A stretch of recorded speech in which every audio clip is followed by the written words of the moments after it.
हाय दोस्तों, तो BA programme के सेमेस्टर 1 के जो इंटरनल असेसमेंट 18 अप्रैल से स्टार्ट हो रहे हैं उसका लिंक एक्टिवेट हो गया है। अब आप लॉगिन कर सकते हो। तो काफ़ी स्टूडेंट पिछले 10 दिन से परेशान थे कि सर हमारा लॉगिन नहीं हो रहा, तो अब ये प्रॉब्लम रिजॉल्व हो गई है और लिंक भी रीएक्टिवेट हो गया है बीए प्रोग्राम के लिए। अब आप लॉगिन कर सकते हो। थोड़ा सा मैं आपको ब्रीफ में समझाना चाहता हूँ। वैसे तो मैंने बीए प्रोग्राम के डिटेल प्रोसीजर समझा रखा है कि किस तरीके से आपको इंटरनल असेसमेंट देना है, फिर भी एक बार फिर से हम इस चीज़ को डिस्कस कर लेते हैं। तो ये एसओएल की वेबसाइट है दोस्तों। वेबसाइट पे आने के बाद नीचे स्क्रॉल करोगे तो जो एमबीए वाली डेट शीट है इसके नीचे ही आपको लिंक्स मिल जाएंगे, ठीक है। अब यहाँ पर शेड्यूल तो मैं आपको समझा चुका हूँ। शेड्यूल में किसी को भी किसी भी तरह की कोई परेशानी नहीं होनी चाहिए। जो बच्चे बात बोल रहे थे कि सर हमारे एक दिन में 2 पेपर शो हो रहे हैं, वो आपके अल्फ़ाबेटिकल ऑर्डर में ही होंगे, ये बात मैंने आपको इंटरनल असेसमेंट की डेट शीट वाली वीडियो के अंदर ही समझा दी थी। अगर आपने थ्योरी एग्ज़ाम दिए हैं, उस डेट शीट को समझा है, तो इस डेट शीट को भी समझने में आपको कोई भी परेशानी नहीं आनी चाहिए। आपके पास 20 अप्रैल की जो डेट यहाँ पर मेंशन है उसमें तो कोई परेशानी नहीं है, ठीक है। जैसे इंडियन क्लासिकल लिटरेचर या हिंदी सिनेमा या फिर उर्दू या फिर इकोनॉमिक बेसिक मैथमेटिक्स, लेकिन जो बाकी के 2 सब्जेक्ट आपके पास होंगे डिसिप्लिन के, उसमें जो अल्फ़ाबेटिकल ऑर्डर में पहले आता है वही आप दोगे। अगर आपके पास माइक्रो इकोनॉमिक्स है, इंट्रोडक्टरी माइक्रो इकोनॉमिक्स सब्जेक्ट है, तो ये तो भाई 18 को ही होगा क्योंकि ये 19 को नहीं रखा गया है। और आपके पास जो भी डिसिप्लिन है उसमें इकोनॉमिक्स डिसिप्लिन सबसे पहले आता है, उससे पहले कोई भी डिसिप्लिन नहीं आता। अगर आप इकोनॉमिक्स को एजुकेशन के साथ भी कंपेयर करोगे तो ईडी बाद में आता है, या फिर इंग्लिश के साथ भी कंपेयर करोगे तो ईएन पहले आता है, इकोनॉमिक्स का ईसी पहले आता है। तो ये अल्फ़ाबेटिकल ऑर्डर में आप एग्ज़ाम दोगे। बॉयज़ के एग्ज़ाम 2 बजे से हैं, फीमेल गर्ल्स के स्टूडेंट के एग्ज़ाम 10 बजे से हैं। तो ये डेट शीट तो आप लोग समझ लोगे। अब यहाँ पर डेट शीट भी अगर आपको समझ में नहीं आती है तो आपको ये जो दिख रहा है ना इंटरनल असेसमेंट वाला लिंक, इस लिंक पर आप जाइए और अब आप लॉगिन कीजिए अपने रोल नंबर और बार कोड की मदद से।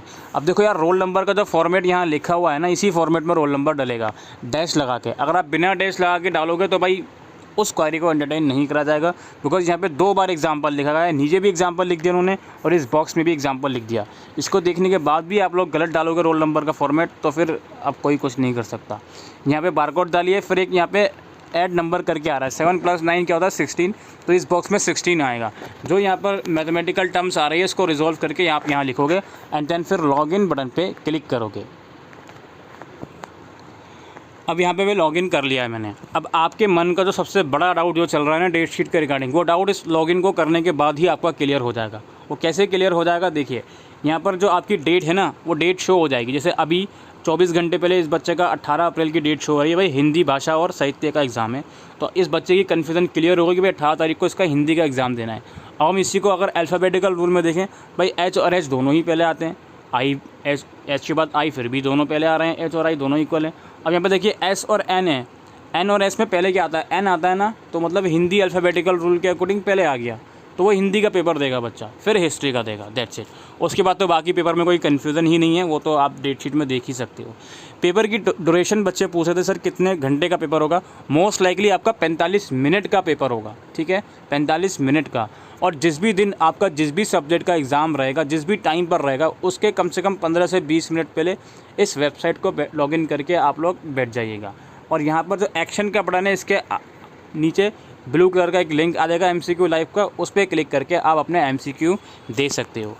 इसके अलावा यहाँ पे कुछ ऊपर इंस्ट्रक्शन लिखी गई है कि भाई एमसीक्यू जो होगा ये ऑनलाइन रहेगा, एमसीक्यू बेस्ड इंटरनल असेसमेंट है। Only you submit the answer, your answer is saved automatically and you can change your answer any time during the examination. यानी कि जो आंसर आप सेव करके प्रोसीड कर चुके होगे, एग्ज़ाम ड्यूरेशन के अंदर अंदर उस क्वेश्चन का आंसर आप चेंज भी कर सकते हो अगर आपको लगता है कि आपने गलत किया है। एग्ज़ाम ड्यूरेशन के अंदर अंदर आप किसी भी क्वेश्चन पर पहुंच सकते हो नेविगेशन बार की मदद से, ठीक है। अगर आपकी कोई भी प्रॉब्लम रहती है तो उसका स्क्रीनशॉट लेकर रखिए, कोई टेक्निकल फॉल्ट रहता है तो उसका स्क्रीनशॉट लेकर रखना। कुछ आपकी जनरल क्वारीज है तो इस ईमेल आईडी पर आप लोग अपनी क्वारी भेज सकते हो। एग्ज़ाम टाइम जब ख़त्म हो जाएगा, जितने भी आंसर आपने सबमिट किए होंगे वो ऑटोमेटिकली सबमिट हो जाएंगे, ऑटोमेटिकली सेव हो जाएंगे, ठीक है। ये तो डिटेल सी बात हो गई जो मैंने पिछली वीडियो में भी डिस्कस करी थी। और थोड़ा सा मैं आपको इस बार जो प्रोसीजर है वो भी एक बार फिर से समझा देता हूँ। प्रोसीजर ये था दोस्तों, लॉगिन तो आप कर लोगे, ये तो मैंने बात आपको बता ही दी है। लॉगिन कर लोगे और ये वाला पेज भी मैंने आपको समझा दिया कि जिस भी टाइम पर आपका एग्ज़ाम शुरू होगा यहाँ पे ब्लू कलर का लिंक आ जाएगा, आपको इस ब्लू कलर वाले लिंक पर क्लिक करना है। जैसे ही आप एग्ज़ाम टाइम शुरू होने पर इस लिंक पर क्लिक करोगे तो आपके सामने कुछ इस तरीके का इंटरफेस आ जाएगा। यहाँ पर आपकी एग्ज़ाम टाइमिंग नज़र आएगी, यहाँ पर आपका क्वेश्चन नेविगेशन बार नज़र आएगा एंड ये कितने क्वेश्चन हैं वो नज़र आएगा, और फिर फाइनली यहाँ पे क्वेश्चन रहेगा, 4 इसके ऑप्शन रहेंगे। आपको क्या करना होगा, देखिए ये जो क्वेश्चन है इन चारों में से जो भी आंसर आपको ठीक लगता है उस पर आप क्लिक करिए। क्लिक करने के बाद ये जो येलो कलर वाला आइकन है इस पर आप क्लिक करिए। इस पर आप क्लिक कर दोगे देन वो पर्टिकुलर क्वेश्चन का आंसर आपका सेव हो जाएगा और कुछ इस तरीके का इंटरफेस आपके सामने आ सकता है। इस तरीके का आपका एक आंसर सेव हो गया, और जैसे ही आप कोई भी आंसर अटैम्प्ट करते हो तो उस क्वेश्चन प्लेट के आगे आपको ग्रीन टिक होता हुआ नज़र आएगा। जैसे मैं यहाँ दिखा देता हूँ, ये देखिए, अगर आप फर्स्ट क्वेश्चन अटैम्प्ट कर लेते हो कुछ इस तरीके का नेविगेशन बार में क्वेश्चन नंबर 1 के आइकन पर ग्रीन कलर का आइकन ये हो जाएगा। ठीक है, फिर आप इसको नेक्स्ट करोगे, जो नेक्स्ट वाला ऑप्शन है इस पर क्लिक करोगे, देन आपके पास अगला क्वेश्चन आ जाएगा। जो भी क्वेश्चन आप अटैम्प्ट कर रहे होगे उस क्वेश्चन के आगे ग्रे बार लगा रहेगा, और जो क्वेश्चन अनअटैम्प्ट रहेंगे उसके आगे वाइट टिक लगा रहेगा। अगेन आई रिपीट, पूरे 45 मिनट का जो भी आपका पेपर है, इस 45 मिनट के अंदर अगर आप चाहो, सपोज़ करो आप क्वेश्चन नंबर 2 पे हो और आप डायरेक्टली क्वेश्चन नंबर 12 पर जाना चाहते हो, तो इस 12 बटन पे आप क्लिक करोगे और आप क्वेश्चन नंबर 12 पर डायरेक्टली पहुंच जाओगे। अगर मान लीजिए आप क्वेश्चन नंबर 38 पर हो, आप प्रीवियस कोई सा भी क्वेश्चन देखना चाहते हो, तो आपके पास 2 ऑप्शन है, या तो प्रीवियस करके देखते रहो, या फिर डायरेक्टली आपको जो भी क्वेश्चन देखना है उस क्वेश्चन पर जाकर आप लोग देख सकते हो। याद रखिए 45 मिनट का मोस्ट लाइकली ये पेपर होने वाला है, और जितने भी क्वेश्चन आप सेव करोगे 45 मिनट ख़त्म होने के बाद वो ऑटोमेटिकली सबमिट हो जाएगा। इस चीज़ का ध्यान रखें, जो भी आप क्वेश्चन कर रहे हो उस क्वेश्चन का जो भी आंसर आप टिक करोगे, टिक करने के बाद ये जो येलो कलर वाला आइकन होगा नीचे, इस पर ज़रूर से क्लिक करें। इस पर आप तभी क्लिक करोगे तभी आपका आंसर कंप्लीट माना जाएगा। ठीक है, तो यही प्रोसीजर है दोस्तों इंटरनल असेसमेंट का बीए प्रोग्राम सेमेस्टर 1 का। ये वीडियो शेयर कीजिएगा, और अगर चैनल पर पहली बार हैं तो चैनल को सब्सक्राइब कीजिएगा। धन्यवाद।